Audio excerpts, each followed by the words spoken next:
Okay, one of my favorite passages in the Bible to pray is Galatians chapter 5, and we're going to teach you how to pray Galatians 5, the fruit of the Spirit. Let's take a look there first so that we can sort of set this up, make sure we know exactly what Paul was talking about in Galatians 5. He says, I say, walk by the Spirit, and you will not gratify the desires of the flesh.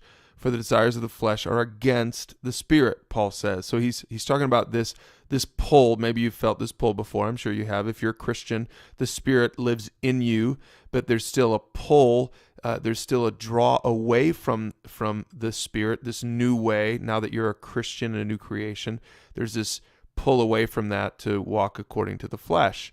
And so what Paul talks about here is that these things are always opposed, and they're fighting each other, that the flesh is trying to keep you from doing the things you really want to do now that you're a new person in Christ.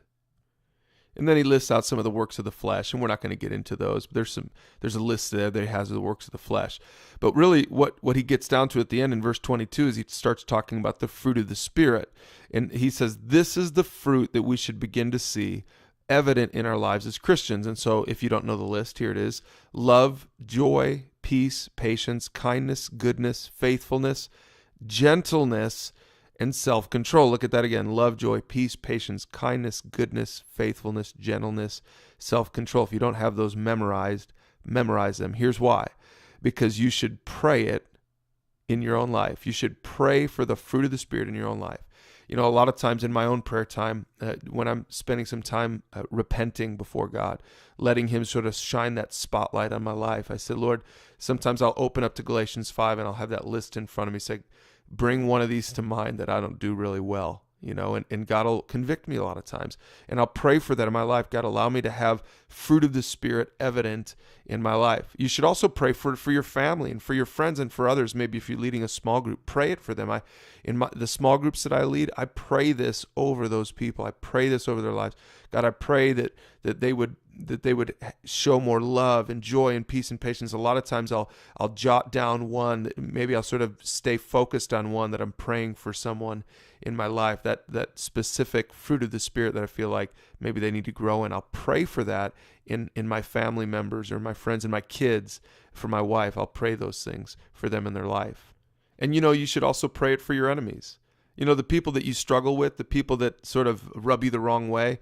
Jesus says this in Matthew chapter 5. He says, I say to you, love your enemies. And look at what he says to do for them. Pray for those who persecute you. That is so hard to do, isn't it? It's hard to pray for someone that is persecuting you. It's hard to pray for someone that is an enemy to you.